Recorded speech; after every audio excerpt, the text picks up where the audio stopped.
Welcome to Paddling Adventures Radio. I'm Sean Rowley, and with me is Derek Spesh. Hello. How's it going, Derek? Going good. We have a special guest tonight. I thought I heard breathing in the background. Well, it was supposed to be episode 450 that he was supposed to be on, but you know, we got things to do, and he's all over the place, and he's moving, and he's going on trips, and he's going on a big trip that we don't know if he'll come back from. Because from what I hear, don't tell him, I hear there's maybe a plan in cahoots to actually leave him. Abandon him up there somewhere. Because there's these books where things happened, and I think that was sort of, there's these mystery books involved, and I think maybe that's the clue. Yes. So, figure we better get him on before things happen. And we're videoing him right now, and he's looking at me like, wait, what do you know? Kevin Callan, how you doing, buddy? You know more than I do about this trip? Maybe.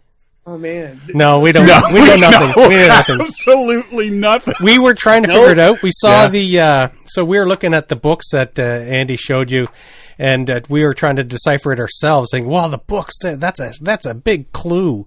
But we couldn't figure it out. Yeah. There's a what's the name of the park? Provincial park up that way.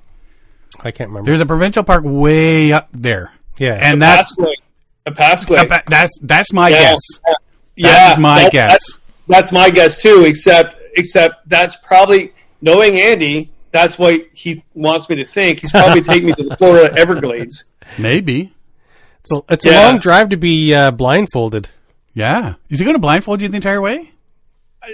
No, I do know some facts because I had to tell my friends and family some stuff. Just give them one number, Andy's wife. I do know that we're going to the very end of the last road in Northern Ontario. So we are going north. We're going Northern Ontario. Okay. I also looked at the price of the bush plane where we're flying out of, and it's darn expensive because it's a 3-hour bush plane ride. Wow. Ooh. So that's like a 3-hour tour. It's like right? Yeah. I'm just saying, I saw a TV show once that started with a 3-hour tour. 3-hour tour. Did not end well for about 15 years. Now, if we meet Ginger or Marianne, which one would you want to tent with? Yes. At my age, I can't be picky. That's been the debate, eh? What? Marianne or Ginger? Oh. The professor. How come he's never thrown into the mix? I'm partial to to Gilligan. Well, Or Mrs. Howell, because you bump off Mr. Howell, she inherits all his millions. Oh. Yeah, right now I'll take Mrs. Howell, no problem. Right? And then she's going to die before I do, and then I inherit it all. So, yeah, Mrs. Howell. Yeah. That's the smart money right there. So things are going well for you right now. Another bend in the river. Yeah. I put a video up on that too, and I really don't get that I have a fan base. I just do stuff, and then I go on a trip, and I come back, and I look at my social media, and I went, oh, a lot of people saw that video. Oh, yeah. I guess everybody knows I'm moving. Right? No, to sum it all up, everything got combined. I'm 60. I've been working at the college for 35 years part-time. They dropped all those environmental programs we talked about on your show before. Yep. And I still had hours, but I got bumped by full-timers, and I only was given 4 teaching hours out of 12 hours I usually have. And then after that, probably none. So instead of them telling me that I have no job, I left on my own accord. And I didn't tell them where to go. I just said, good luck to you. You're done. And I really felt bad for those students. I talked to my colleagues and the counselors I worked with, because I had worked with at-risk kids for many years. Mm-hmm. And they're fine. They actually are going to go another way as well. And they're going to get other people in to help things out. So the program that I had isn't going to dissolve. The environmental programs are, but the at-risk guys aren't in danger right now. Anyway, I'm blabbing. So I had to look for another job. And then I thought, okay, I need a safety net for that. So I sold my house, and I thought it would take a couple months, and I literally sold it in a week. And going to move in with Christine for a bit, and then her and I are going to look for a Shangri-La. In the meantime, from what I understand, Kevin's selling bootleg copies of his books in back alleys. Yes. Pretty much, actually. Pretty much. If you're looking for one of his copy books. Yeah. My dad always told me when things change, you'll only survive if you're hungry. And what he means by that is if you're lazy, you'll go nowhere. And I've never been lazy. So I've always been driven. So things will happen. And I'm not that person to be 60 and retire because I am what I am, right? I've never had a full-time job. But I'm writing a lot more. I'm doing more polished YouTube stuff because myself was always hit and miss all over the place. Mm-hmm. And I'm actually getting out in the woods more, even though I was always out in the woods with the students. But now I'm going out on my own and people I like to be with. I mean, that's terrible to say. I love being with my students. But you know what I mean. Wait. He hasn't been out in the woods with us. I know. What does that mean? What are you saying? Well, that means a lot. Derek, John, Bill, Brian. He just drinks his. It's like Kermit the Frog drinking the tea, but that's none of my business. He's sitting here drinking his whiskey. That's none of my business. Shifty eyes. Yeah. Well, when I was with the at-risk guys, I love them to bits, and they really made a difference in their life, whatever. But there was always something happening every single day. Yeah. Right, and I laughed at it. It was quite comical, actually. But there was some serious stuff going on. But it's so nice to go out on a solo trip. I did. I filmed one solo trip I went on just when all this happened. But I actually went on more than one solo trip. I just didn't film those. I mean. I don't know if you guys do radio shows and sometimes don't record it, but to me, I go on all the time. But I do trips and don't do anything except writing my journal about it, and I quite enjoyed it. I quite enjoyed relearning some bird species. I'm a big birder, so another bend in the river, so that was kind of cool. And and I'm going on a whole pile of trips. So I just got back from one we'll talk about in Kipawa in Quebec. Opemican National Park. It was phenomenal. And then I actually go out tomorrow actually with my buddy Tim on a trip just north of here to get some good footage. We're going to be artsy with cameras. Artsy. Oh. Yeah, artsy. As opposed to blogging and vlogging. We're going to do artsy stuff. Excellent. And then August 19th, I head out with my buddy Andy and told the story before, but just go to say it again. When we turned 50, I did the Meaningless Link, and he went with me, and he hated the trip, and so did I. It was the stupidest trip in the world. It was. And now it's like the thing to do. Yes, everybody does. It is the thing to do. Yeah, my What's Around Algonquin book is a huge bestseller still. Like what? Yeah. You know who hasn't done the Meanest Link? This guy. You know the other? I just saw it on social media. Gord Baker, the guy that created it. He's talking about doing it, maybe, right? I know, because everybody's saying he didn't do it. Yeah, I don't think he should for that reason, to be quite honest. I think it's great that he started facilitator. Yeah, I don't think he has to do it, but he's getting some pressure. Don't succumb. No, don't succumb. No, I would tell him. In fact, I would hold him down and chain him to the floor. Don't do it, right? Man. Don't do it. No, out of principle. Yep. No, but when we did that, Derek knows he didn't. Andy sort of said this is silly, and when we turn 60, he goes, I'm planning the trip, and you won't know where we're going. And sure enough, we're 60, and he brought it forward, and so we head out on August 19th. We don't come back until sometime in September. Oh wow! And I have no idea where we're going. Sometime in September? Yeah. So this could be like a 50-day trip. Well, it's not a 50-day trip, but it's a long trip. If you're leaving the 19th, that leaves 10 days in August. Yeah. And there's like 30 days, so 30 plus 20, or 10. It's a 40-day trip. Yeah. Yeah, all I know nice is math, Sean. Thanks, pal. Yeah. Well, I usually start teaching on September 16th this time of year for over all the years. And because I'm not teaching anymore, he said, just pack enough food for 2 barrels worth. 2 food barrels worth. So I'm packing now. I'm doing the food. But I got a few hints though. His wife gave me a few hints too. So we're heading north. I know that because where we're driving to. And then, obviously he's going to tell all my friends and family where we're going as well, but not me. But I looked at the flight plan, and it's a 3-hour bush plane flight into Northern Ontario. Because I looked at the price of the plane. Is there a plane ride out? Yes, because I looked at the price for that too. For one person or two? I'm still going with the popping him off business here. You know what? Don't put that in my head, because he probably is. If he brings a shovel, like a full-sized shovel. That far north, you don't need a shovel. I do know we're not going that far north, because I said I need to know if I have to bring a shotgun for polar bears. He goes, no, you don't. I went, okay. So, but I do.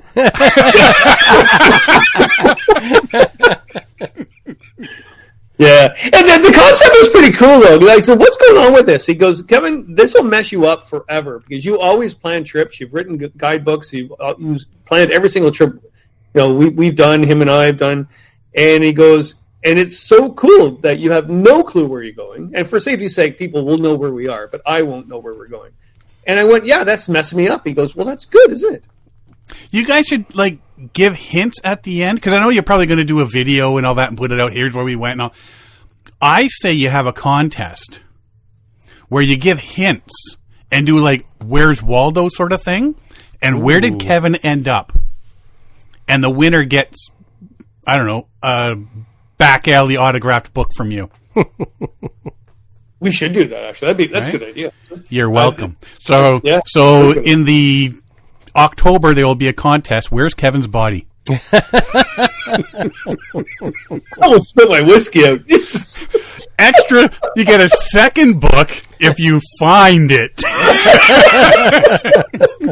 Pictures must be accompanying your admission. Oh, man. I'm really apprehensive and full anxiety, because that's me about it. But once I get it in the woods where we go, him and I are pretty safe. We know what we're doing. We have all the safety devices. And actually, I have nothing to come back to except Christine, right? So to be quite honest, I have to relax and enjoy it as opposed to dread it. Yeah. I have a lot of things to do. I just sold my house. I have to go to the lawyer. I have to do the banking, whatever. And you actually have to move? Oh, yeah, I have to move stuff. And, and I have to do that before and after. And I don't have many days. In fact, I think I have a week when I get back to move all my stuff to get out of here. Well, if you want to let us accidentally leave your door open, we can have your place cleared out. You just don't lock the door when you're not touching my books. No, Sean, you're not touching my books. I didn't say it'd be me. Funny, only his Xbox and TV are gone. No, I'm starting a library. I'm telling you. Oh, there's so many people that know about all my my famous book collection, and after the yard sale that you were at, the books I gave away at the yard sale were not my collection. They were just random books that I say, here you go, or had doubles of, right? But so I started sending them to Christine and put them in her basement. She goes, how many boxes do you have? I've got books from college and everything. I just cannot throw a book out. And my daughter's grown up the same way. We got books that we read X amount of years ago, but I'm not going to throw it out. Yeah, well, you reread not like I'm actually going to reread some of them. Hamlet. All the Shakespeare books I read in college, I still have them in a box. Yeah. The one I reread on the Kipawa trip in Quebec was African Queen. Right. It's a really good book. Another one that's really good that's better than the movie. I love the movie African Queen. I think it's a great movie, but the book is better. But Deliverance, the book is better than the movie. Really? Yeah, far better. I would say 20 times better than the movie. It's actually one of those books that it's so, what's the word? Talks really about what's going on with the earth. Right. Yeah. Cerebral, visceral. What's that, Derek? It's not cerebral. It's visceral. It's. He's using big words: cerebral and visceral. Do you have a thesaurus right beside you, Derek? No, I don't.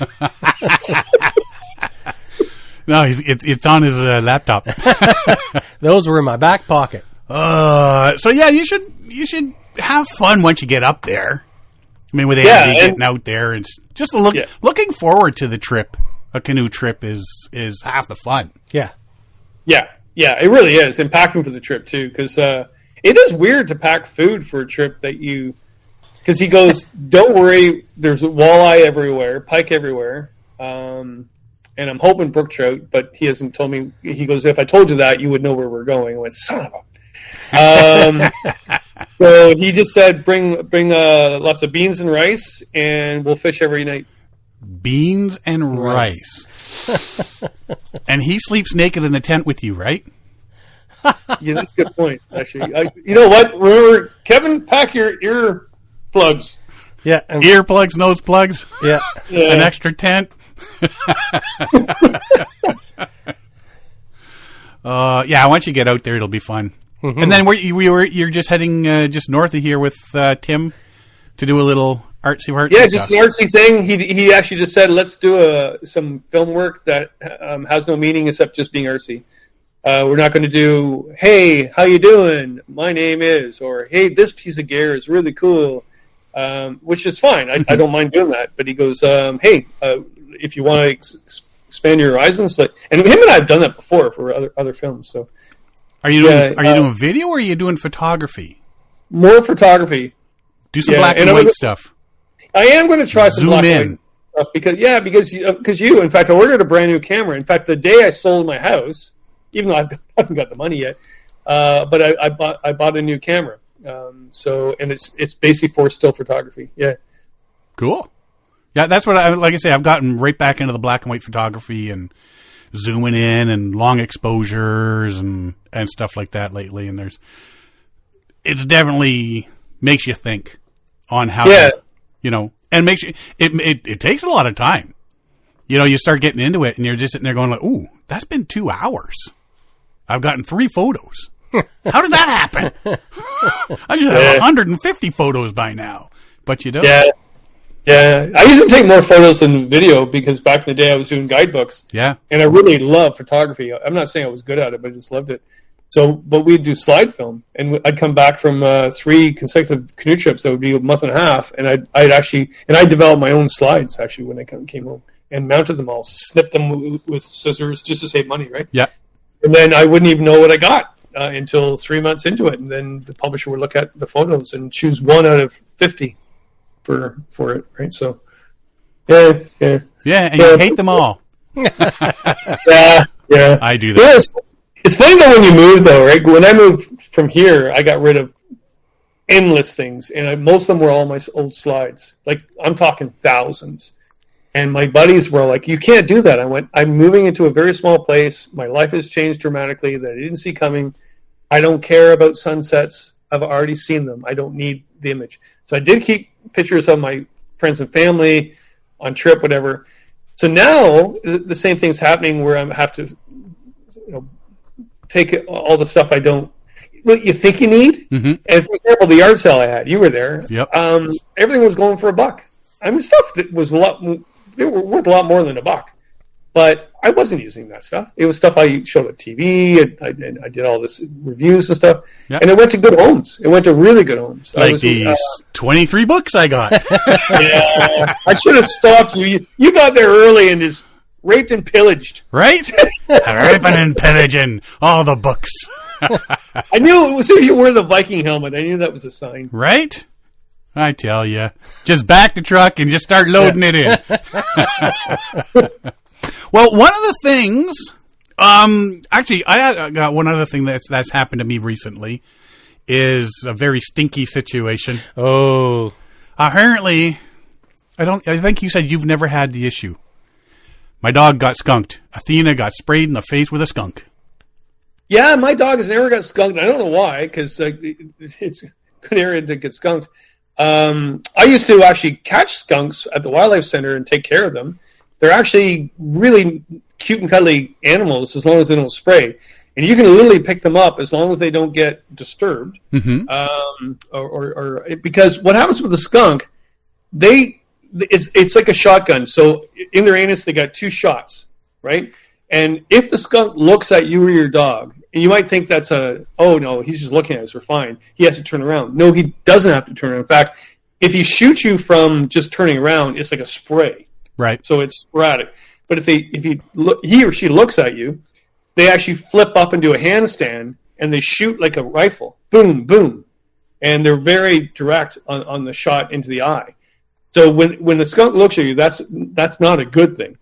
And but when they do that, it takes 24 hours for them to gain enough mustility to shoot again. So they really think twice before they shoot you. So when he was hiding behind the tree, and Athena went behind the tree and said, "Who's here?" and got it right in the mouth. Yeah. You know what? I guarantee that was a young skunk because it was really small. Yeah. Yeah. Oh yeah. So they don't think, they just spray, and they're like, "Oh." Yeah. Derek does that. Yeah, I do. You scared Derek. And, same thing. So, 56 years of owning dogs, and it's the first time I've ever had a dog sprayed. It was hard. The one thing about my Quebec trip, my vehicle got sprayed where I parked it, and it still smells. Whatever happened when I was gone, like something startled a skunk near my vehicle in the middle of nowhere in northern Quebec, but we smelled it as soon as we came up to the parking area, and then it still stinks. So you can't get rid of that smell. What do you use for your dog to get rid of the smell? So we Googled it, and the going thing, like on every website, before they say go buy something, you can buy 3% hydrogen peroxide, like at Shoppers Drug Mart, baking soda, and dish soap. And you mix it all into like a paste, and just coat the dog, let it sit on the dog for 5 to 10 minutes, wash it all off, give them a shampoo with regular... I don't think we left it on long enough, but then you just give them a good old regular wash with regular pet soap, and they're good to go. Like you can barely smell it on her now unless you're contained, or she's like right in your face going, "Hello," or she gets wet. Next time it rains. Yeah. But we did that with her collar and everything like that, and everything smells fine. So that's the going thing now: is this peroxide and baking soda and dish soap. That makes sense. Yeah. Remember the one skunk at the wildlife center I used to go in and feed all the time in the cage and petted it, and I just thought it was de-skunked. And then after 2 years of working there, my boss said, "You do know that skunk is not de-skunked, right?" No. And you told me this now? And he goes, "Well, if I told you before that, you wouldn't go in and pet it, would you?" I went, "No." And he goes, "Now the skunk knows you're high anxiety around it." I've been waiting 2 years for you to get sprayed, and not happening. So now I'm going to tell you. Oh, man. When I was at your garage sale, there was a lot of people wandering around behind the garage sale goods, checking out your fleet. I was seriously thinking I ought to just walk down the road with one of your canoes just to see what happens. Where are you going? He's joking. No, then I have to trap it right on the truck and drive away. What's he going to do? No, I even had 5 of my canoes not there that day. They were being borrowed out by people. So, so what you saw was not the whole fleet. But the big attention was the 14-foot prospector Novacraft, the new one. So I borrowed that to test out. Explorer Magazine wanted me to do an article on that, which actually just came out last week when I was away. Actually, so I haven't even read that yet. But obviously I wrote it, but I did a video on it as well. But so it was kind of cool when they came out with that idea. Chris, the new owner, I remember Tim, the old owner, always talked about trying to do a new solo boat because they had the Fox. Yeah. So that's an asymmetrical boat, and I used that. And in fact, I kept that boat when I give it a try going down the Thames River because it goes quick, really nice. Very second stability though. A lot of people don't like it because, especially if you're a big person, it feels tippy when you get in. I mean, once you get going, I've never had a problem with it. I mean, I went down the whole Thames River to Lake St. Clair and loved that boat. Went down some class 1s and one Tex.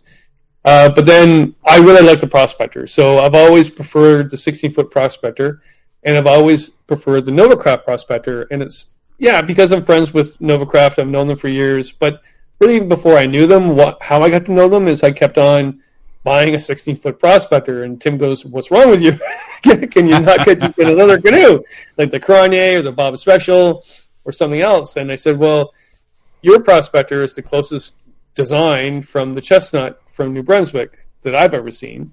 And what that means is all companies that make a prospector, they can't make it exactly like the traditional one from New Brunswick, right? From that company, and so I have to change it in some way. So, for example, I actually really like Swift boats, the Kipawa and their Des Moines, their old Des Moines. I used to like that. I do not like their prospector; it's too shallow. Right, so I'm not knocking Swift, but actually I don't like their prospector. I have a Swift 16 prospector. Yeah, this interview is over. Yeah, but it is too shallow for me for a pure prospector. A prospector is made to be symmetrical, so it's the same shape in the bow and stern. It's volume payload, so there's a lot of gear you can put in there, like a prospector would. It's not perfect in anything, but it's okay in a lot of things. So you can actually propel it solo by sitting in the in the bow seat backwards. By going backwards because it's symmetrical, right? But then you put your payload in the front to hold the bow down. But if you actually go in the stern seat, your bow is way too high, so you can't do that. If it's asymmetrical, like the Fox or some other, like the Winona, those are very fast boats, or the Kipawa, very fast boats, really good boats. But you can't go solo. So if you're only going to own one canoe in your backyard, a 16-foot prospector, that being the one I prefer is Novacraft because it's higher up. It's got a good tumble home. It's got good initial and second stability. And yes, you'll paddle right past me in a cruiser with your double blade. I guarantee that. But I don't care because I'm seeing the moose and you're not. So I always prefer that. Now, the other one I really like is Souris River has a really good prospector, but nobody knows that because Souris River is known to be almost like a Winona, a very fast boat because they're built up by Quetico, and a lot of people in Boundary Waters and Quetico use asymmetrical fast boats like Winonas or Souris River, but they make a really good prospector. And I don't know about H2O's prospector. I did Pala one a couple weeks ago when I was doing some work at Frontenac. So there, it's a little bit deeper than actually the Swift, but nothing like the Novacraft. And no, I'm not getting money from Novacraft. I got some messages the other day by that. It's like, well, maybe I wish I did, but. But how it works in my life is I write for Explorer magazine, so I do reviews, and my job is to review a product for a certain amount of time under contract to show my review. And when I did that video on it, that was a solid review. There was not a lot of goods, right? There was goods and bad, and that to me is a review. And well, you have to put the goods with the bads because if people are going to go, "Oh, well, there's nothing. This thing is like 100% the best boat ever. There's nothing bad with it." Well, and then they buy it. It's a commercial. Yeah. And then my name is Mud because it becomes a commercial, right? So I remember when John Denver did a thing on Cheerios. I was like, I'll never eat Cheerios again. Oh, no, it was Mini Wheats. I think it was Mini Wheats. Was it Mini Wheats? I got to find that old commercial. Funny because I eat Mini Wheats. Actually, Mini Wheats are pretty good. So there you go. Yeah. But so anyway, I'm going off on tangent once again. But so when Chris said, "Can you try this 14-foot?" And I went, "Yeah, I'll try it. It's kind of different. I like my 16 because I have the dog, and I like the Fox for without the dog. I like the Bob Special with the dog. So I'm not sure you know about Bob Special dirt canoe, but that's a good solo boat. It's not a really good. It's a 15-foot. It's not a good tandem. I find it really tippy without packs in it, with two people in it, but with one person with the dog, it's fine. So I actually like that. But it is still shallow compared to a prospector. So anyway, I took it out. And actually, I took it on multiple trips. First out on the lake, I'm here at Shuang there, and that was with no pack. And I realized, wow, I was wrong getting the lightweight. So what I got the lightweight without paint, so it was the see-through, right? So instead of 35 pounds, it was 31 pounds. Okay. right? So it was a windy day, and I was like, oh, I'm being blown everywhere. Good to note, and this is fine. I can handle that myself, back into the wind. But if I was at campsite, I would make darn sure. Like when I went on trip, that thing was tied down every 2 seconds of my life. Like every time I moved, I tied it down, right? Otherwise, it's going for a ride. Solo trip, yeah. I mean, solo trip's going. But I did know at first when I put it in. So I used Andy's new packs. You know, he brought so Recreational Bear Works. They've come out with these 2 packs that stacked together. It's not called the Voyageur. It's the Heritage Series. It's not the Voyageur though. It's another one, but it's 2 packs that looks like a Voyageur pack. But so I thought I'm going to borrow those. So I went to his house. I go, "Can I borrow your packs?" Okay, no problem. So here I am, borrowing a canoe, borrowing packs, selling my house, no money. Anyway, my life is hell. Anyway. So I put 2 20-liter barrels in the front pack and put it in the front of the canoe, and then put my the other pack with my gear in the back. I thought this is a perfect scenario because I got this 14-foot solo canoe with my pack in the front, pack in the back, and I'm sitting in the middle. So that's the difference between a 16-foot prospector. So instead of me sitting in the bow seat going backwards with my nose a little high, I'm in the middle with 2 packs. And it worked, except I nosedived because my dog. So my dog is like a 40-pound dog. She's not hyper in the boat. She's a very hyper dog, but she's not hyper in the boat. So that wasn't an issue. But I nosedived because of it. So I had to change it up. So I got rid of the 1 pack and just took my 30-liter barrel and put my food and kitchen stuff in the front, put my gear in the back, and the dog in front of me. And thinking the dog would go a bit more up from me. But my dog is very clingy and high anxiety, and she literally sits right beside me the entire time of her life, and which was fine, except when I caught a big fish. So I'm in this canoe, and the dog's right in front of me, and I'm trying to land this fish. And when you watch the video, you could tell it wasn't easy to land a fish because I'm thinking, okay, I need more room. If I ever took the dog again, it would be back in my 16-foot, right? Yeah. But then I went out, okay, let's do a trip again. Christine took care of Angel. I said, I'm going to try this on my own. And then I learned more about this canoe. So yes, again, not good initial stability. It's 32 inches wide instead of 36. So you think about it, right? Yep. It's also a 1.5 shallower, and it's not as arced as the 16-foot. And mind you, it's not asymmetrical like the Fox. So once I started paddling it and got used to being balanced in it, it went really quick. Not as quick as the Fox, but really quick. And I really liked it. In fact, bench shaft paddling would be really good in it, going back and forth. Double blade, yes, I always tease about double bladers, they're not true paddlers, but if you're going to double blade, I wouldn't double blade a 16-foot prospector because you're going to get wet. Even though Jim Baird said, "Well, just use a longer paddle." He makes sense. Yeah, use a longer paddle. Yeah, blade. But he's 19 feet tall as well. So yeah, but it makes no sense to double blade a 16-foot prospector sitting in the stern. I've seen people do that. Like, learn how to paddle with a single blade, or get a cruiser boat. Yeah, or get a kayak. So, but I did double blade it. The Fox. And actually, this weekend, Tim and I are going to take the Fox out and the 14-foot prospector out, and we're going to see the differences. Because what I didn't do is film from shore. Because I don't do a lot of that. I don't do that fake stuff. I don't film me leaving the campsite. And then paddle back and get your camera. I don't do that. I just film me leaving.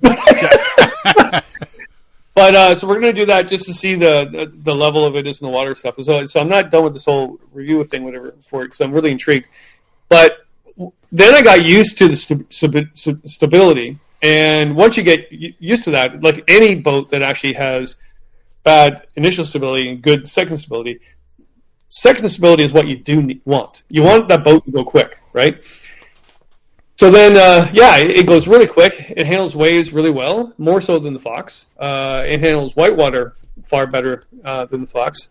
Double blade, not as much as the Fox, but you can double blade it. I would openly say to you right now, you can double blade this boat. Even though I would tell you probably 2 weeks ago, no, you're the devil.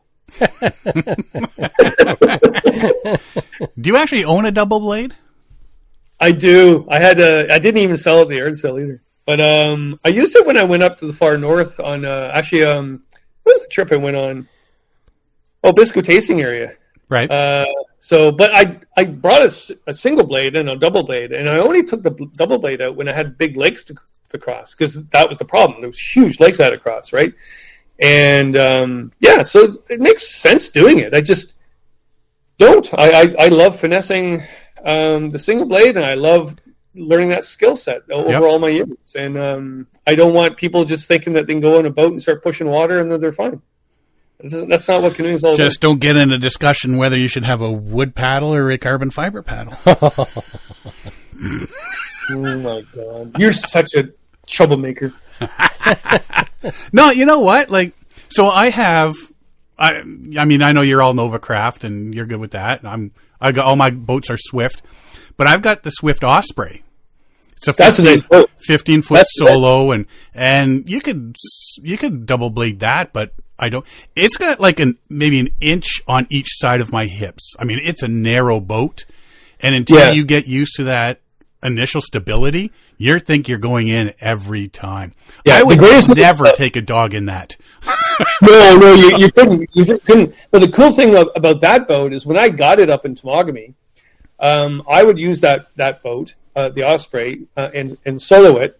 And then the assistant guide would be tandem with someone else, whatever. But everybody would try that canoe. And I have photos in some of my books. People flipped that they were standing in the water, and they were like, "You can have this." I went, "Great, I want this boat." Yeah, because I was solo, but I was the guide, and I wanted to move around, making sure everybody was fine. And I had that balance. I was fine with it, but people didn't like it. But I love that boat. Yeah, I absolutely love. The only thing I don't, and we'll touch on this with your Novacraft as well, is the yoke, the removable. Oh, yoke. Yeah. Oh my God!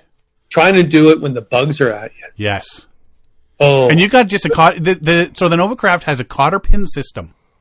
It's a new system. So their old system, which I don't think they liked either, but was actually the butterfly nuts. Yeah. So I just thought, well, I'll never take this yoke out. So I'll use the Fox, and I still have the Fox boat, and I'll do a trip where I'm not portaging, or if it was a small portage, I'd put it over my shoulder. Mm-hmm. I wouldn't even try to remove a yoke with that. Now there's the other yoke systems where you just turn the dials and turn that off, which are great. They did the pin thing, and I thought, well, that's cool. That seems quicker because you just put the pin in and out. Right. And then trying it, it's goods and bads. First of all, what if you lose that pin? So I bought 2 extra pins and put it in my ditch kit. Well, if you lose that pin, you're screwed. Yeah. So I got 2 extra pins, put it in my ditch kit on my body, so I have it in case I lose one. Then I thought, in fact, it wasn't me; it was someone else gave me this idea. Then I actually got the original pins, and I put it on a shock cord attached to the gunnel.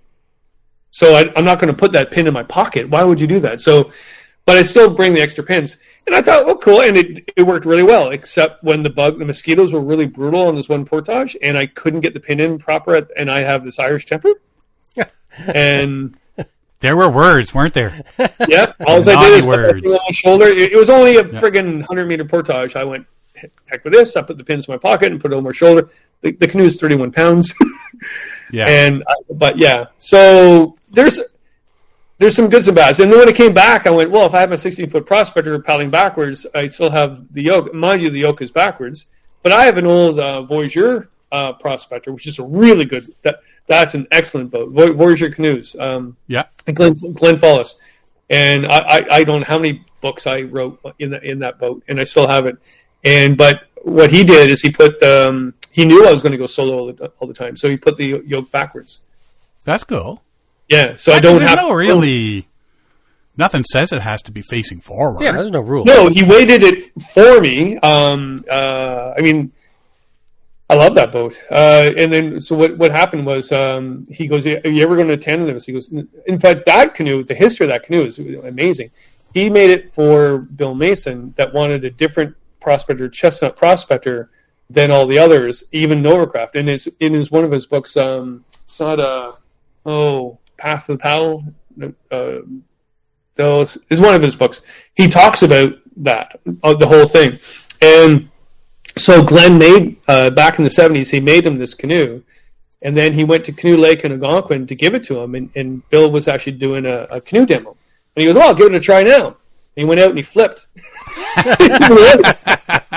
And Glenn goes, oh, there goes my career. And Bill comes out of the water and he goes, Glenn, little tippy, little, initial still be not so great, but love it. I love it. I still love it. And so he really promoted that prospector because it had really good tumble home, and it really does. Right. So I've had people paddle that canoe and say, I cannot keep upright in this canoe, Kevin. I went, well, put packs in it, and you'd be fine. And also learn how to paddle. I don't know. Yeah, there you go. The one thing that I always find is like people get jump in a boat and they're I can't do this. You got to throw some weight into it. You got to throw weight into it. And number two, you can't just jump into a boat and expect, as you say, push water. You need to know the finesse, the strokes, and all that to be able to do it perfectly. And if you don't know how to do your paddle strokes and you haven't got it weighted down properly, you're going to have problems. Yeah, I was doing a canoe workshop a couple of weeks ago before I went on my trip up in Quebec at Frontenac. I've been doing those for the last couple of years. Love it. Love the people, too. Really nice to be out with them.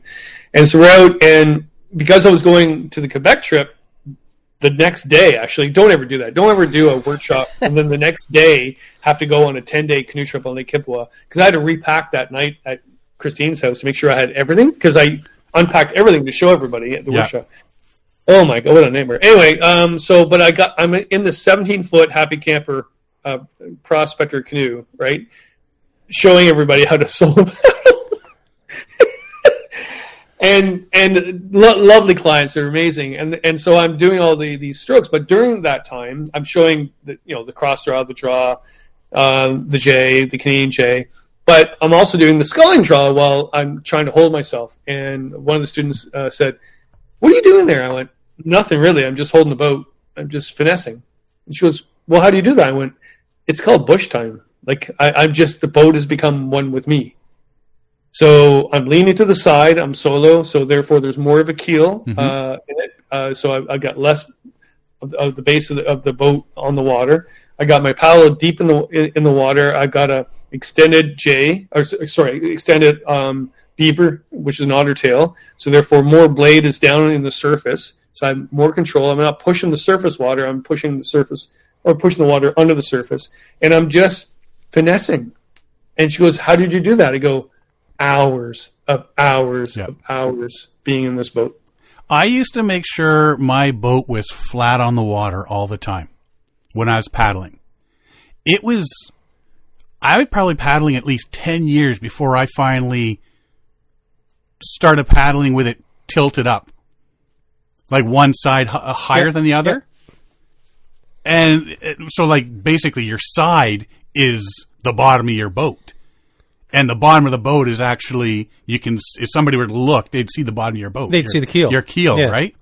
It took me, I was probably paddling 10 years before I finally got, oh, you know what? This is easier. And you can get those little maneuvers and keep yourself in place and paddle straighter, easier, the whole thing, right? And you're not leaning over if you've got a shorter paddle to try to get to the water, and that throws you off as well.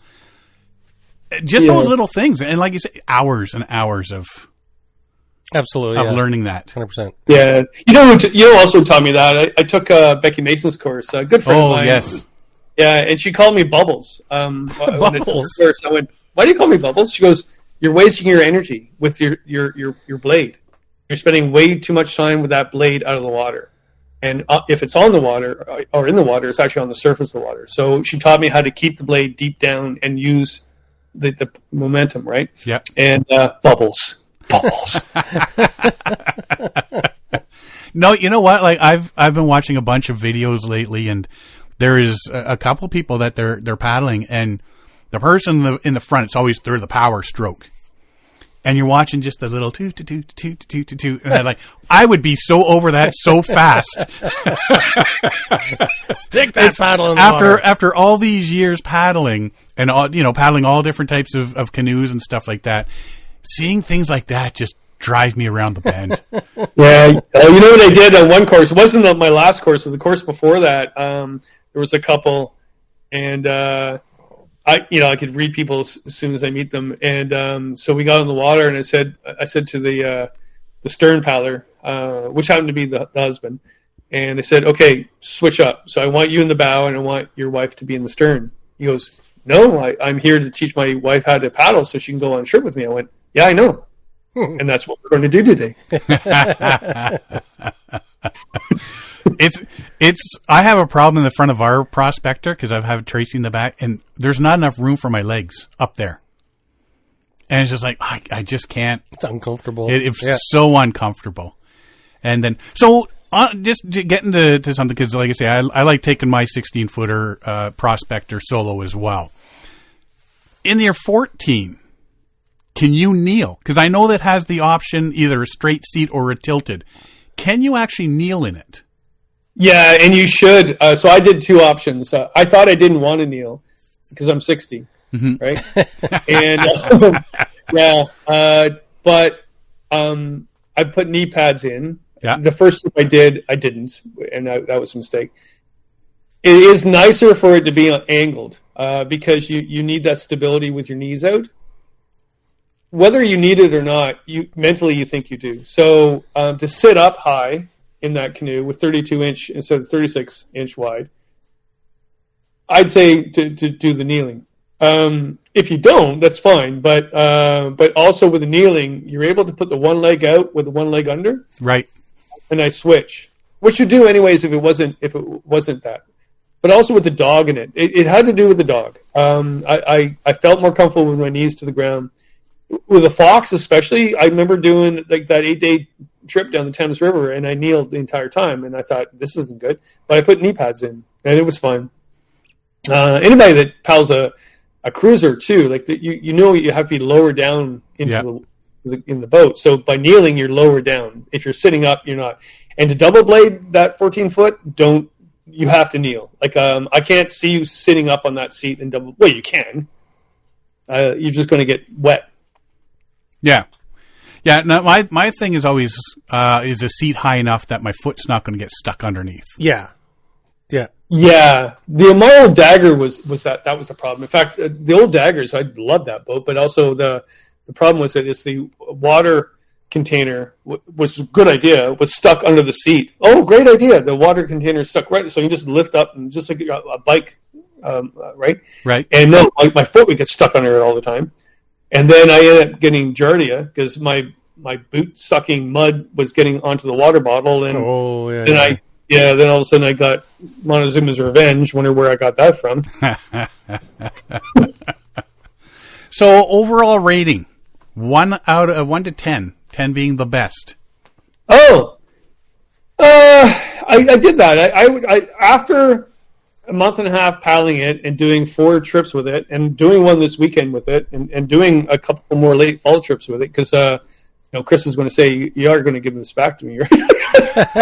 Scratches included, Chris. Well, the good thing, that's a good, because I borrowed remember last year I up the Mississippi.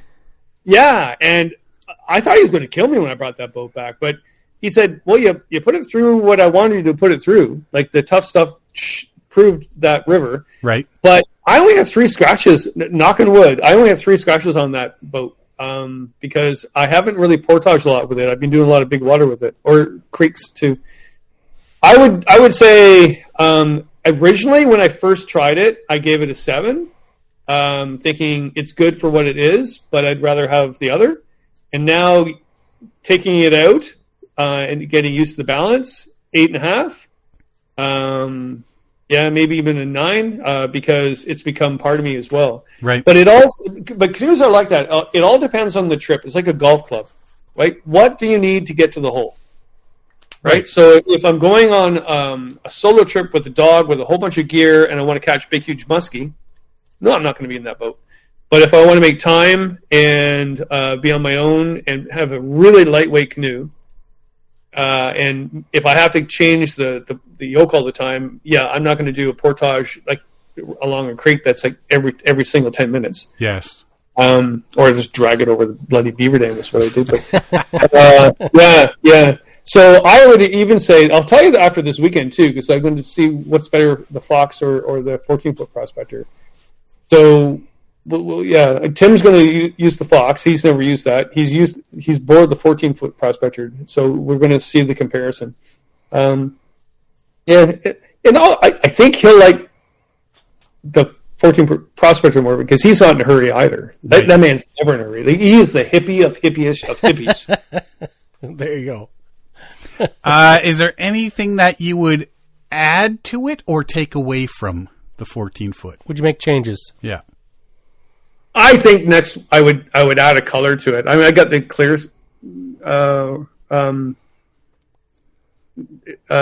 aramid. It's not Kevlar, it's aramid. Yeah. And I save 5 pounds by doing that because it adds 5 pounds of weight.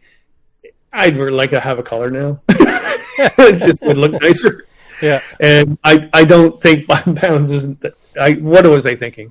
5 pounds, yeah. At the end of the day, I mean, when you're talking difference between a 35-pound boat and a 70-pound boat, yeah. Well, then, yeah. Exactly. But when you're talking between 31 and 35, 36 pounds, no, it's So I would like the nice blue, maybe red, but I like blue.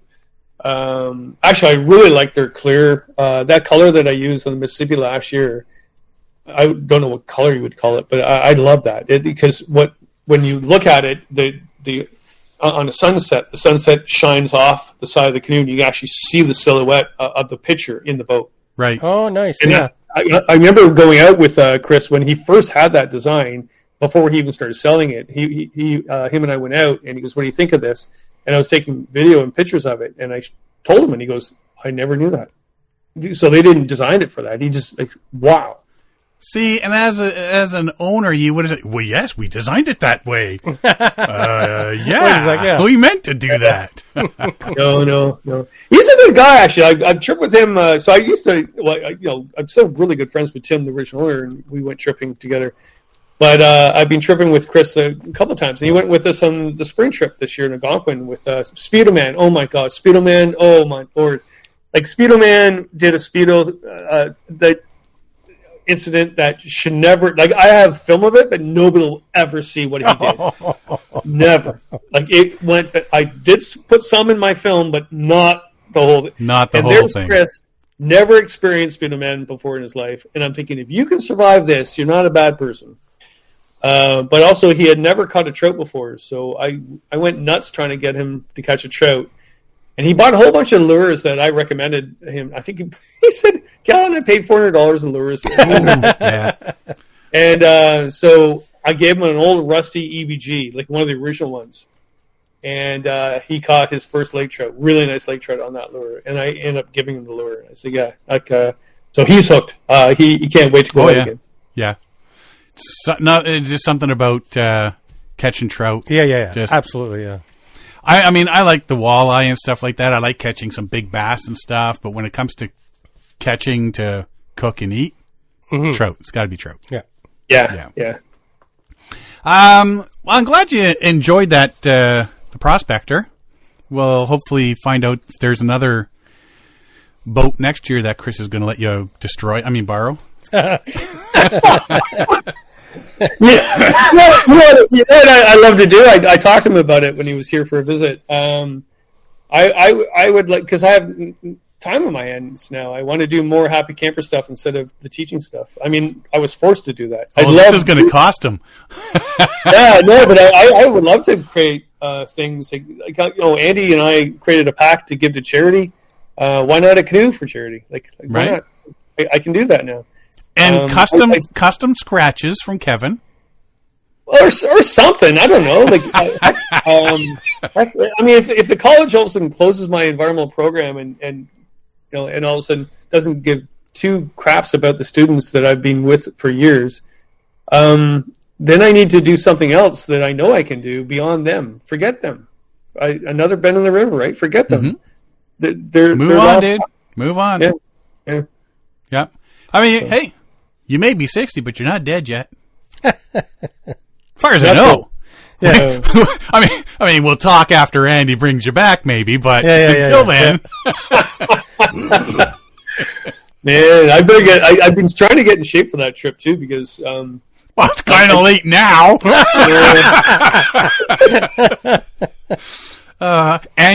Andy has been on this regimen at the gym, and he is so svelte, and he can run fast. You don't have a chance, Kevin. You ain't outrunning him anymore. No, I don't. You know, getting old. Talking about that, everybody should share here. What's the negative? My biggest negative, I realized on my Kipawa trip in Quebec, was getting out of the tent in the morning. I call it the roll. I roll and crawl and then get out. I can't just sit up and get out of the tent. Yeah, I've got to do that extra midnight run now. It's just like, okay, I'm going to pee before I go to bed. And if it's like 11 o'clock and then like 3 o'clock, 4 o'clock in the morning, you're like, oh, man. Because this is the time I'm usually getting up for work. And my internal clock is still, dude, time to get up. Yeah. No, you got to bring a pee bottle. I can't do that. I can't. Well, I never did it before at all, but Andy has always done it because he pees every 20 minutes, for heaven's sake. And so I remember on the Midas Link, I found a pee bottle because I go, you're not going out of the tent again. The bugs are too bad. So on the portage, we found this old bottle. And he still has it, and the running joke is, and the urine's still in it. So he brings it to my house and hides it somewhere, and I find it somewhere, and then I take it to his house and hide it somewhere. And that's like 10 years ago we started. But the odd thing is to wake up and having a person kneel over you, urinating in a bottle, and realizing, what's going on? And then so this year, we made an equipment list, and I put pee bottle on for my own, too. I went, no, I'm going with the times. Now, see, I'll tell you a little story that happened on Bice Lake. My brother and I were out fishing. Remember you used to use the Javex bottle as your baler bucket? Oh, that's so you great. cut it in half. You had the little blue cap on the end, and then you'd scoop the water out. Like it's it's lightweight, right? So we also used to use that as the pee bucket when you're in the boat. So you're not trying to stand on the edge and pee over the edge and the wind's coming and blowing it back, that sort of. So you'd pee into the pee bucket. One year, we didn't realize the cap was loose. Oh. I was peeing into the pee bucket. The lid came off, filled my brother's tackle box with pee. And you know when you're peeing and you start laughing, you can't stop. I couldn't stop. That is going to happen to me in a tent. If I have a pee bottle in a tent, some point, that's happening. So, cutting my loss now, I get up in the middle of the night for that extra go. That's too funny. And Derek's just old. Yeah. Everything with Derek is old. Derek, my buddy actually will tell the story. He loves telling the story. So I still use the Javex bottle. Or actually, not Javex bottle, but the what do you put in your car? The windshield wiper, windshield washer, antifreeze. Yeah, so I still use that, and so I'm there peeing in it, and I catch a big bass, and I grab my rod, and I get all excited because that's what happens, and try to do both at the same time, but during the process had cut my private area at the edge of the bottle. Oh. And there's some blood, and then Ashley's laughing, and I'm still catching the fish. There's pee everywhere. 'Twas hell upon to look. So he'll always tell you, when Kevin's fishing, there's always urine, blood, fish guts, all through the boat.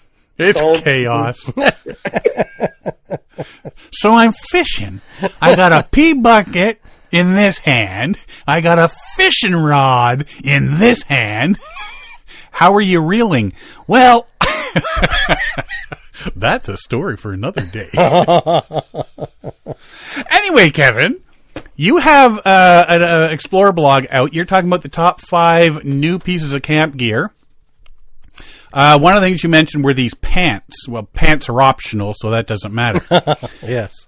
The other thing you were talking about was a Chair Zero high back.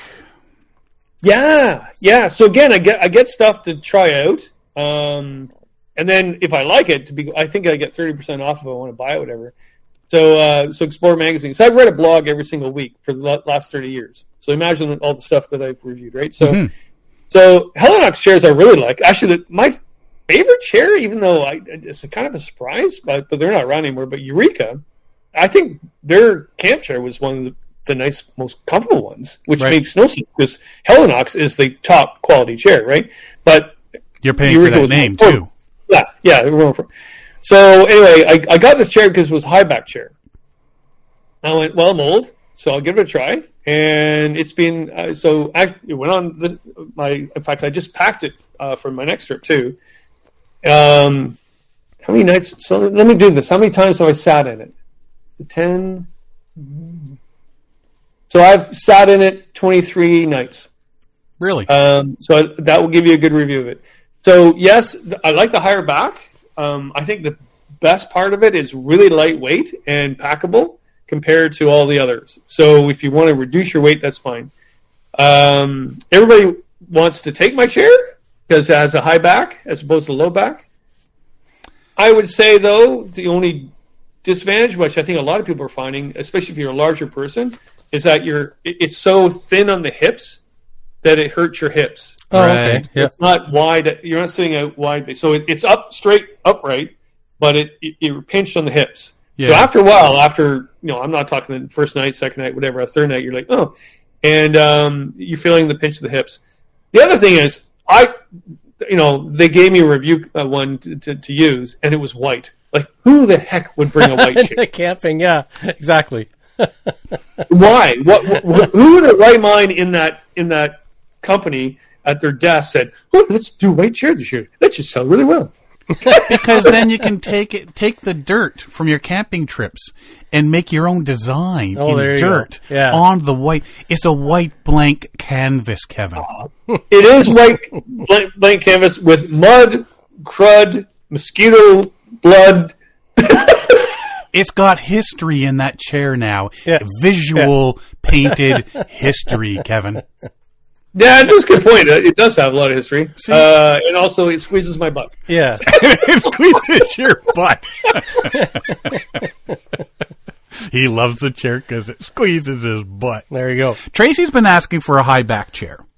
And a lot of the ones you see, they're not lightweight or they don't pack down enough. They're too big and that sort of stuff. But everybody that I talk to about the high back chairs love them. Oh, I got two of them. They're nice. I do love them. Now, the one thing, because on that Explore blog that you posted on Facebook there, somebody made the comment about how come like these comfy chairs and bug tents in the backcountry are the norm now. Have we gotten soft? I don't think so. We used to sit on the ground. Yeah, right? Absolutely. I have this square cushion. I use it to kneel on in my canoe. I use it to sit on. I like around the campfire if I don't have a chair, or put it on a log or something like that, just for a little bit of cushion. It straps onto like anything, so it's not like I've got to carry it. It's lightweight. It was actually supposed to be a life jacket square thing. I had a cushion. Like I don't know who that's saving, but it's not saving me. I use that thing for like everything. And until like I have a no bug zone, I think I've taken it twice. And that's it. Really? Yeah. I've got a Nemo bug tent, and I'm on my second one now. And like I've gone camping with family with Mike Burns, and I didn't bring a tent, just the bug tent. Yeah. Well, on our incomplete angler trip, we slept just in that bug the bug tent. It was great. It's lightweight, and it's easy setup. So it's so simple, and it's huge. Yeah. Right. You can stand up in it and whatever. So I prefer that. And then when I go camping next week, I'm gonna just bring the bug tent. That's it. No regular tent. No nothing. Just a bug tent. Yeah. Yeah. That's my oasis. That bug shelter. I would never go on a canoe trip in June without it. And people will say, "Well, you don't need a chair. You don't need a bug screen." Well, you don't need it, but it also means I'm smarter than them. You ain't dummy. Yeah. You know what I could totally do with, like I've got a bug jacket, And in 8 years of owning that thing, I think I've worn it once. Yeah. But everybody else I've known has worn that bug jacket. I bring it because I know somebody's going to just be going nuts because of the bugs. I mean, I lived up in Moosonee, and I think the bloodsuckers got their share. So they just sort of bypassed me now. Next spring, next June, I was watching just on the topic of bugs for a second. I was watching this thing, and they were talking about scientific studies. They were painting cows with black and white stripes, like zebras. Oh, okay. And the bugs were actually bothering the striped cows less. Really? I'm thinking next year, I'm buying myself like a prison outfit. And I'm going to, in June, go on a camping trip with black and white stripes and see if it makes a difference. People think you escaped prison at the back. I'm going to go like north of Kingston. What's the prison there? Kingston Penitentiary. I think it's closed. Joyceville. Joyceville. Yeah. Don't pick up the hitchhikers. But I'm thinking of trying that next year with the bugs. Like get a white and black shirt. And see if it helps. And see if it helps. Well, here's a really interesting thing. So about a month ago, or maybe 2 months ago, I had someone send me a note. I got a lot of people send me a note. So, but there's all of a sudden one day I'm like, that's a good note. Like I got to write this down. And he said that farmers out west and in Australia put blue barrels out in the field to attract the bugs to the barrel like a fly pie to get away from the cattle or the sheep. And he goes, Kevin, have you noticed that the bugs are attracted to your blue barrel? I went, I never thought of that. Yes, they're attracted to the dark colors. I know that. I never thought of that. And then my buddy Andy from Record Barrel Works, he all of a sudden brought out this red barrel, and I said, why? He goes, well, it's different. I went, okay. And I thought, what's the reason? No real reason. Just thought it'd be do red. I went, okay. But then when that guy's note came to me, I went, I want to see if the red barrel makes a difference with the blue barrel. So on the Kipawa trip, the ankle biters, you remember those? Yeah.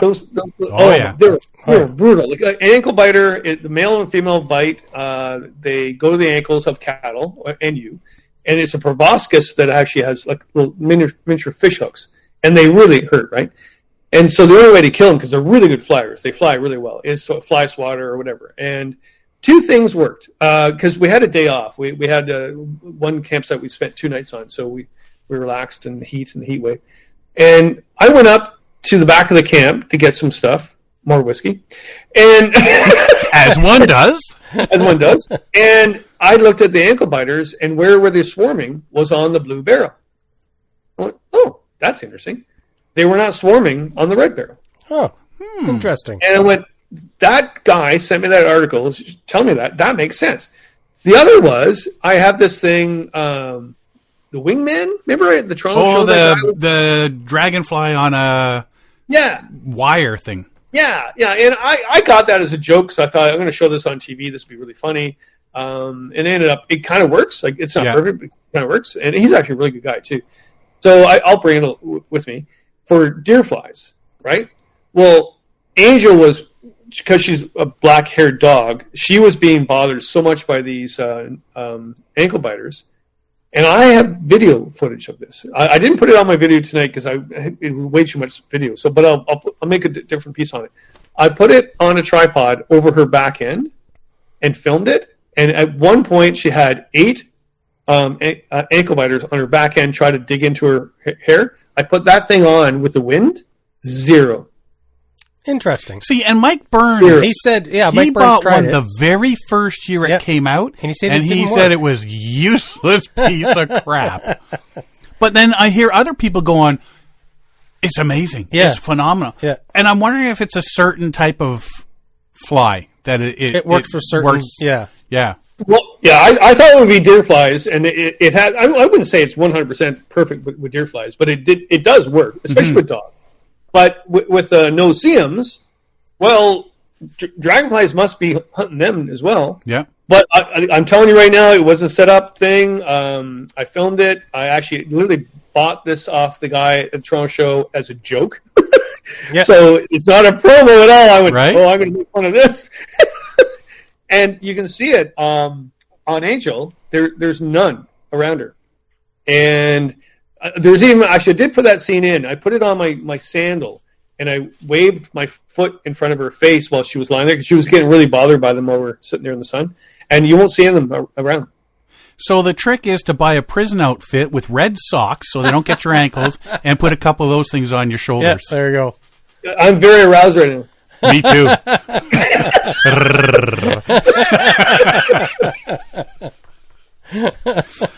And get a high back chair. Yes, and get a high back chair. Yeah, like I say, that was like I say. Tracy's been asking for one of those high back chairs, and I noticed one of your latest articles there mentions one of these chairs. So I think I'll check one of those out. But it was that quote, the guy saying, like, everybody's got chairs and bug tents now. That was, I saw that quote. It was Fox. What's his name? He made a good point. I know the guy that made that point, but he makes a really good point. Mm-hmm. And we are getting soft. But things are getting lighter too, so it's not like you're having to carry in a 50-pound bug tent with poles and everything. Yeah. All the new bug tents are just a string. So it's not that we're really getting soft. We're just better technology. There's a scene. Have a look at the video I just posted tonight on the Kipawa, and there's a scene where a massive storm comes in on Lake Kipawa. And I've been in a lot of storms in my life. I'm telling you right now, I have been in a lot of storms in my life. Up the far north, Wabakimi, Woodland Caribou, London, Ontario. And this storm came in and turned its tide 6 times on us. You know when the rain comes across and sounds like a freight train coming across? Yep. And then it hits, and then it's over in 5 minutes. And you're good. It did that and flipped from northwest wind to southwest wind 6 times on us. So wow. There's a moment in that film when you see the water, and I said, Christine, I'm shutting the camera off now. And then I turn the camera back on. I go, yeah, I don't film myself dying. I'd rather live with the camera off. Dude, your views would be through the roof. Oh, I know. I don't care. The death of Kevin Callan. I know Andy's planning to film it. Oh, I've said too much. Oh, man. So let's talk about your Opemican National Park Lake Kipawa trip. Yeah, so actually the tourism board invited me there because it was kind of, for Explore Magazine. Again, I write for Explore. I write every week and also write an article for them every 4 weeks. So I'm busy writing for them. So I always have looking for ideas. And all of a sudden they contacted me and they go, this guy Martin, he said, Kevin, I saw your video on your buddy's trip in Algonquin. I didn't know you did YouTube, and I quite enjoy it. And we'd like to invite you up to our region, Abitibi and Temiskaming. I went, well, I know that area. I used to guide in Temagami, and we'd take the kids out to Lake Kipawa, and I know that region, yeah. What's up? Well, we like really promote our area because we got a new national park, Opemican National Park, and also we have so much canoeing that people don't really seem to know. And I went, okay, big question, really big question. I'm from Ontario. And he goes, I know that, Kevin. That's why I'm calling you. And so someone from Quebec should be doing this article. He goes, actually, no. We need people from Ontario to realize what we have to offer, because there's 3 main things people from Ontario are afraid of coming across, literally from Temagami to Kipawa, like literally across a line. Yeah. And number 1 is, I don't speak French. I'm not going to Quebec. Number 2 is, I have a dog, and I heard that actually dogs are not allowed in the backcountry in Quebec. And never heard that one. Yeah, it's been a long traditional rule. And number 3 is there's so much more to offer in Ontario. Why would I go to Quebec for looking for wilderness, right? So he goes, could you come here and see if that's wrong? I went, that's a good story, yeah. So I went there. We went to Opemican National Park to their campground for the first night. And we stayed there for the first night, met all of them, had a blast. And number 1, all of them speak English fluent, right. Everywhere. The stores, the employees, the people on the street. You might as well be in North Bay. It's the same thing, right? So there was no issue with the French Kipawa, if you are in Ontario, it's about 6-hour drive from Toronto. If you go north to North It's Bay, less than that. It's actually less than Temagami. It's actually before Temagami. Is it? Yeah, because if you go north to North Bay, instead of heading north to go to Temagami, you sort of turn northeast into Quebec. Yeah, right? So it's about 40 minutes from North Bay, not even. In the town of Temiskaming, after you go over the bridge into Quebec and the town of Temiskaming, it's literally 20 minutes and you're in the park. Okay. And the park is in 4 different sections. So they have the point, still can't say it properly, Opemican Park, a point, and that's the campground. Okay. And yes, there are areas where dogs are not allowed, but Ontario Parks has that too, where there's parts where dogs aren't allowed. But they have a dog beach, they have the regular campsites where dogs are allowed. Number one thing to happen when you watch the film, you have a chance, Christine goes up to the bathroom, and she cursed me for putting this in the video, but it was priceless. She comes back, she goes, "That's the most cleanest bathroom I've ever been, and I've been to a lot of Ontario parks. You guys need Ontario parks. You need to improve." There you go. And she's right. The park was beautiful, massive old growth pine, not a lot of people, not a lot of campsites, but we literally booked it a week before, and we just went like this week, right? So could you ever do that in Ontario? No. So we stayed there the first night, and then we went to go to Lake Kipawa, which I wanted to do. I've always wanted to circumnavigate Lake Kipawa. I've paddled Lake Kipawa for a while back, but it's like Lake Temagami without anybody on there. Really? So you imagine doing Lake Temagami. We saw average 3 to 5 boats in the distance per day. And it's weird because one of the things they talk about in that area is the fishing and hunting tours and lodges. And when you zoom in, you start seeing all these different lodges. Yeah, there's 7 lodges. There's fishing boats. I've been on Lake Temagami. I've been on Lake Evelyn. And maybe I shouldn't even tell people this because maybe in 5 years it will change. But oh, you pornographer, you. I know. No, but so what we did though, what was really cool is that they have 2 access points. One is in Lanier. I keep saying it wrong. But there's a town where you can put in. It's all proper. There's a boat house and some of that. But you're talking like a couple-hour paddle. It's almost like going, if you do like Temagami, it's like starting in Temagami town as opposed to Temagami access. So right. I didn't do that. Forget that section. So we went into Dorval Bay, which is another access point. That cut off a lot of distance. And then we went around this point to Strawberry Islands, and when you get to Strawberry Islands, those are still the national park, the Opemican National Park. So they have 2, and they're going to have a lot more than 2 in the next few years because they got to do something. There's only 2 campsites, but on these islands. But you book them, and again, we booked them the week before we went. So and there's only 2 of them, right? And so we get number 2, and I go to do number 2 on number 2, and their outhouse was, and watch the video. It's the cleanest outhouse I've ever seen in my life, right? And they come and they checked permits. They actually even delivered firewood. Wow.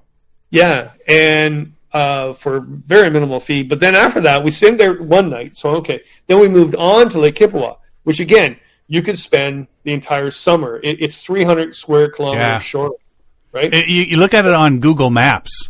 Just typing lake, and it puts this little red border around the whole thing. It's insane. It's insane. Yeah. And yes, there's 7 fishing lodges, and there's a couple of cabins. I would say couple. I saw one by the time we were there, but it's all Crown land. And some of the campsites, yes, are trashed by Crown land people. We saw one that I'm going to stay on here. The one we stayed on for 2 nights, it wasn't even marked on my map. And that's a problem. The problem I say with the biggest problem with Quebec is there's not a lot of information. Right. And when you find it, you really have to search, especially if you're English speaking, English read, right? So I did find some information, but really where we did find the sites, we found them on our own that nobody even had marked. And we spent 2 nights on those. It was an oasis, massive white pine, just like Temagami, huge water. I would say the biggest thing is like big water.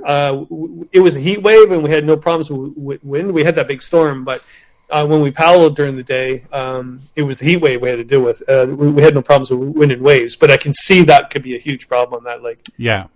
But yeah, I'm going back for sure. Absolutely. In fact, my dream right now is to actually start at Duvel and do an entire loop all the way, because it's like a spider web. Yeah. So it's not just one big lake. It's all these inlets and bays everywhere. And you can literally spend like 2 to 3 weeks traveling around there. And you wouldn't even need the portage. No, not once. Yeah. There was one portage we went to get around this one bay. It was too windy. There was a 50-meter portage you can go and portage over the bay. We didn't have to, but that was the only one we saw. And yeah, you watch the video. We see boats, but they're in the distance. They're big boats, and they're in the distance, and they all wave at you. They're very nice people. And so yeah, we looked at the 3 negative things. Never an issue with the French language. To be quite honest, I enjoyed the culture. I brought up my daughter; she's fluent in French. I mean, I should be. I'm ashamed of myself. I'm not. And yeah, we rejoiced at their culture. Lovely people. And then the idea of actually, Ontario has more to offer, and maybe it does, has Lake Superior, whatever. But you're looking at Lake Temiskaming and Lake Kipawa. You look at the size of those lakes, amazing. Yeah. And what was the other thing? What was the other negative? Dogs in backcountry. Oh yes. Oh, dogs. Yeah. So they changed the rule in 1918 that parks are now accepting dogs. In fact, rejoicing them and having when? 1918, sorry. Way back in 1918. I remember back in those days. We all got back from the war and said, hey, I'm taking my dog. No, man. No, 2018. And what happened was, it was an old rule. It was old, because a lot of northern Quebec is run by LEZEC, by forestry companies. And they actually didn't want dogs running into the wild bush because they would scare off the moose and deer. And that was the old rule. Like, we don't want your dogs chasing off what we want to shoot. And, of course, now they finally said, well, that's just a stupid rule now. It makes no sense. So the national park said, well, let's get rid of that. And so they basically invited me to come and tell everybody these are not the issues anymore. And they were right. And you'll see it. I wrote up a piece about it, too. I did today. We'll be out on Monday for Explore. And, yeah, we also went to Fort Temiskaming, and also on Kipawa River, we went to Grand Chutes. Yep. And you want to see a waterfall? Camper 69, man, if he's listening. Oh, Gary? If you haven't been there, Gary, you got to go. Holy jumping, it's a waterfall. Yeah, it's. We saw you put a little trailer out first of a few things that happened. I was going to ask you about the fishing. If you watch the trailer, something bad happens, and you got to watch the entire video to find out the outcome of it. Yeah, I have so much footage I didn't put in there because it was an hour and 20 minutes, and I had to get it out today. It was due today, and I only had 3 days to edit. And then finally today I said, well, I got so much more footage I could do another film on this, but I get it. But what's great is the true story about this fishing scene. So when we're paddling at first, I see these slurples of water, slurp coming up. I went, are those walleye feeding? Or are they whitefish? I don't know anything about the lake. I don't know where I am. And then so I go, they got to be smallmouth bass to just slurp up like that. I can't see walleye do it. And then Christine goes, well, why don't you fish? Like, you're here to relax. She's always on my case to relax. Right? And so she goes, get that new fishing rod that actually got you. And what happened was, during the yard sale that you're at, there was that $150 pair of pants I've never worn. Still have the tag on it. And he wanted those pants. And I went, okay, I don't want to take the money off you, my buddy, whatever. But you know what? I've never had a good fishing rod in my life. And so how about you go and get me a really good fishing rod, exchange those pants. Okay, Kevin. Okay. So he gets me this rod. I don't even look at what it is. I just assume it's a really good rod. Watch the film, what happens. So I catch this bass. I cast it into a swirl. As soon as the swirl saw, I cast it a pink jig head with a white tail on it. Always does really well. Boom! I catch this massive bass, right? The rod snap right in half. Not the line, the rod snaps right in half. And so that's what you see in the film. But the B-roll, so Christine's filming. I look at look at the camera and went, "This is not an expensive rod, you cheap son of a." Actually, McBride, you son of a. Snoopy Rod will do that to you every time. Yep. Oh, that bugger. He probably bought it at the dollar store. He probably found it in the Goodwill box. Yeah. Way to go, Ashley. So you would definitely, you say you want to go up again, you definitely recommend people go check it out. I would definitely go back again. I don't care if anybody else goes. I definitely go back. There's a couple other places I want to go back. In the middle of Opemican, there's some central lakes that have brook trout in them.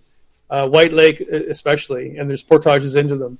And again, nobody goes to this place because it's a brand new national park in Canada. So it's the latest park that's being created. And it's well managed. That's the thing. It's well managed. Like there's no BS about it. They like you when you arrive. They help you when you arrive. They speak English. They're happy you're there, and they want you to have a good experience. And so they have some interior lakes in the middle of Lake Temiskaming and Lake Kipawa that I'll have brook trout. So I think next spring that's where I'll be going. What about permits? Online? Yeah, everything is online except, to be quite honest, you could go to the access point like the good old days and get your. Because what happened? Our last day we're going to stay on the Strawberry Islands again on that same campsite number 2, but we were getting up really early with the heat, so we would be on the water well before 6 in the morning because that's the only time we could actually paddle that burning our brains out. And then so we got to the campsite at 9:30. Of course, the people that were booked there were still there. Of course, they're allowed to be there till 2, so I'm not going to go say, "Hey, you're on our site." So I said to Christine, "Well, we have some options. We could sit on a rock until 2, waiting for them in the heat, or we can go and finish our trip and go back to the campground and actually spend 2 nights at the Opemican campground and do touristy stuff." And she goes, "Oh, Kevin, you want to do touristy stuff?" I went, "Yeah, I kind of want to do that." So we did, and we got. So I'm thinking, well, I don't think we can get a site. That would be impossible. So I got on the phone and talked to the manager. And I got one bar on the lake, and booked 2 nights in one site. Like you think about it, when will that ever happen in Ontario? Yeah, and so, it's not. It's not much further than the other places we're all going now that are. You got to be online trying to book a site 5 months in advance at 7 in the morning. And all you got to do is cross the Ottawa River. Big whoopty. Yeah. No, it wasn't an issue at all. And actually, also, it was kind of nice to experience that culture. The French culture, we're neighbors. I get why people are afraid of it. Like, I don't speak French, so I'm thinking, well, nobody will understand if I get lost. Nobody will understand what I'm talking about. And I should be ashamed not. I said bonjour all the time, but as soon as I said bonjour, they knew I was in English. Like, right? There you go. They knew as soon as I said bonjour. Yeah, hello. But you're from Toronto. You got a Toronto accent. Yeah. As we were talking there earlier, my daughter's in Japan now, and she had her meeting today with the Board of Education that she's going to be working with some of the people there. And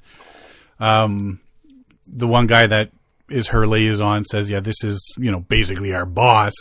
And my daughter just launches into this greeting in Japanese, and her boss looks at her, and the other people go, "She speaks." She can actually speak well. Yeah. Right? And she's like, "Yeah, that's pretty much it." I'm tapped out. That's all I can do. That's it. I can do my greetings to everybody sort of deal. But that's a big thing. And, I know there's a lot of them that are like, at least you're attempting it. Yes. If you're walking around going, "How you doing?" Okay, if you at least attempt bonjour, comment ça va, ça va bien, merci, all that sort of stuff, then they're gonna be more appreciative of that sort of thing too, and that goes a long way. Yeah, I don't think they're appreciative if you're trying to speak French. I think they're appreciative if you're just trying to be nice to them. I would agree with that. Respect their culture. Yeah, because the other great thing is I got to talk to the First Nations people there as well. So I was invited to talk to Carl, one of the First Nations people, and to talk about his land and stuff. And it was really cool. Again, a little snippet of his interview. I should put his whole interview on my YouTube one day, because I talked to him for a couple hours. Ooh. But just the insight of Opemican is supposed to be, First Nations word for the meeting place, right? Because it was at a point of land, right? And I asked him what that meant in his language, as opposed to asking the Parks people. And he said, it's actually a place to soothe your soul, to reconnect with our land. And he basically said, we could all be on top of the hill with all the money we want, but below us is war and tornadoes and destruction, and then you're rich and you die. Yep. And I went, that's what Opemican stands for? He goes, yep. Well, there you go. Okay. We're all going to die. I just thought meeting place on a point, but Yep. all right, we're good. There's a lot of meaning behind that word. Right? Yeah. One word has a lot of meaning behind it. Well, it sounds like you guys had a good time. I'm looking forward to seeing the video. Happy Camper, your Facebook channel and YouTube channel and Facebook channel? Your Facebook page? Yeah. Something. Yeah, your YouTube channel. It's there. We'll probably end up posting it sharing it on our social media as well, so people can see where you went and where they want to go. Yeah, no, you'll love going there, or go wherever. Like right now is the time to go. The bugs are dying down. The loons are calling. The loons are starting to gather too. Yep. And all the chicks are getting older. The Ganser chicks are getting bigger, and it's just it's all going to be over soon. We're going to get our hot tents out soon. Yeah, absolutely. It's getting there. It's getting there. It's going way too fast. Yeah, nowadays. way too fast. You notice that as you get older? Yeah. See, when you're not working, Yeah, that time goes. It's just like when you're a kid, when you're not in school. Summer vacation long. goes so fast. Everything just goes so fast. It's like, oh, look, I got like 3 months. Boom, you're done. Oui, je vais ici. Yeah. What's the swear word in French? Oh, we don't want to say that. We can't say that here. It's a family channel. It's a family podcast. I know a lot of them we can talk about afterwards. When I lived in Petawawa, I used to have friends over in Fort Calanche on the Quebec side. Yeah. I used to go over in, I grew up in New Brunswick. There's a lot of French people. Yeah, there's there. a lot of French people. We can school you. I brought back some beers, and one is a blue light can that's the size of my arm. Well, it's going to take you that much to actually get a buzz. Oh yeah, that's true. That's true. Yeah. And the flying canoe beer, Yeah. and a bunch of other weird stuff that I probably will never drink. But Now, we talked about that whole story, the flying canoe. Oh, yeah. Yeah, that was a good one. But other than that, and your trip with Tim this weekend, and your trip into the unknown with Andy, and whether you come back or not, what else is going on? Anything good? Anything you want to promote? Anything you want to promote or talk about before we Sign off for the night? no, there's a bunch of things are going on. I got a kid's book coming out with that illustrator Cliff. I'll send some information to you. I think that'd be a good separate interview. And we've decided to self-publish it at this point. I put it to my publisher, and because they have the rights of refusal for that, they declined, and then we gave it to some other publishers, and they declined. And so I said, you know what? I've already self-published 2 other books, and they're bestsellers. So let's do this. And you won't realize how good this book is until you see it. It's amazing. I'll have to tell Derek how good it is, because he's not going to read It's it. a picture book. It's a kid's book. It's a picture book, Derek. It's a picture book. You know that. I know what Derek's getting for Christmas now. Man. And also, I'm going to be doing more workshops on my own. So instead of through the college, I'm going to be teaching on my own. A lot of people told me I should open up my own school. Well, I'm not going to do that. The insurance would be insane. But I will be doing more workshops and teaching, identify trees and birds and stuff, and also canoeing and everything else. I'll do that. I am going to be based out of Christine's place at the end of September in near Frontenac, so I'll be doing stuff in Frontenac. And I will be spending my time exploring that area because I know all the areas all around here in the Kawarthas and Halliburton, but it's all new to me. So I'm looking forward to that, to be quite honest. I love the unfamiliar. It's always good. Find some good spots to go camping in, like October-ish, in that area, and we'll talk. Yeah. Yes. Yeah. You know, the good thing about that, Sean and Derek, is, like, to be quite honest, how many times have, hey, we should do this, I went, yeah, that's great, but I got to teach. We talk about it all the time. And now what I think my job should be to do all those things. Right? Yeah. Like you say, one door closes. Yeah. Trap door opens. And Andy's waiting there with a shovel. I want a picture of you laying in the ground and Andy with a shovel. He's got a lot of things up his sleeve because he mailed me that book. He goes, read this book. It's the history of where we're going. And I'm like, this is far north. And I'm thinking, no, you made me read a book that probably we're not going to. Yes. I made you read that book. Doesn't make you read that book. Yeah. Sucker. Oh, if he did that, Andy is my new hero. If he made you read that book just to get you to read that book, that'd be awesome. That'd be awesome. Well, thanks for coming on tonight there, Kevin. I know it's not episode 450, but, close enough. It's always great chatting with you, Kevin. Yeah, it's always great. Yeah, it's great. I love your show, guys. I listen to it every single week. And the running joke with Christine, she listened to her first episode on the way up to Kipawa. And I thought, hey, let's listen to the podcast. And she goes, this is what you do, sitting in your car all the time? Yep. And it was so funny. So we're listening to, it was last week's too. And she's like, so Kevin, do they just chat? Talk? Yes. I went, no, they only do that for a bit. They'll get into some informative stuff soon. Okay. And then you got into some stuff. Oh, I find this interesting. Yeah. And does Sean ever shut up? I asked that same question. It's hard for me to get a word in edgewise. It's true, Derek. It's true. And she said, you were in a car with him on the way to Michigan for how long? So if I were to take an episode and stop talking, we would do the intro. The show would be about 3 minutes long, and we'd do the outro. Man, I would save myself a whole lot of editing time. I know. We could do 20 episodes a week. I got to say, though, this is a good compliment, because on the way back, it was another week. So we're driving back towards North Bay, and I go, what do you want to listen to? And she goes, oh, well, Venture Paddling Radio should have another episode on, shouldn't they? I went, yes, they do. Oh, all right, well, let's listen to these guys. Right on. And was it Christine that mentioned the drink of whiskey game?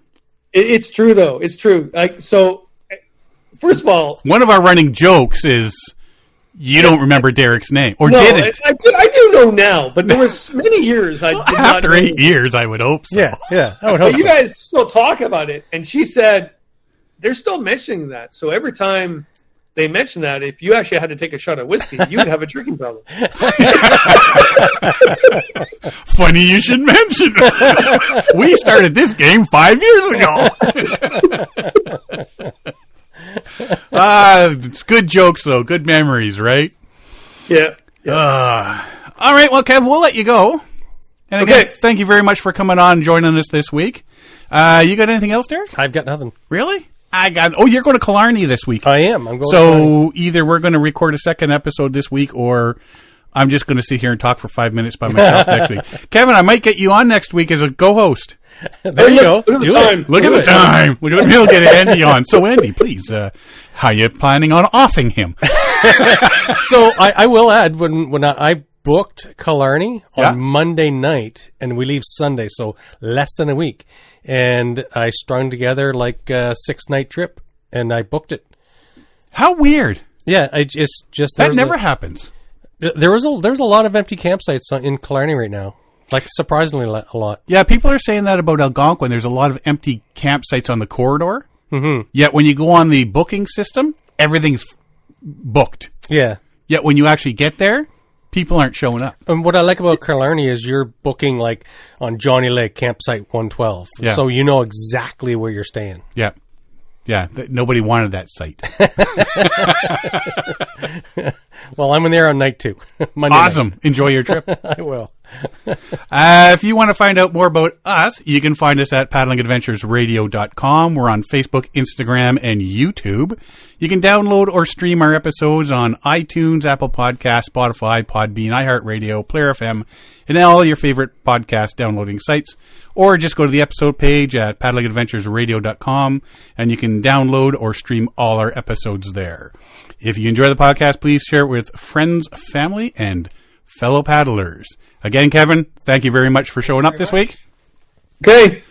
I'm Sean Rowley. And I'm Derek Specht. We'll see you next time.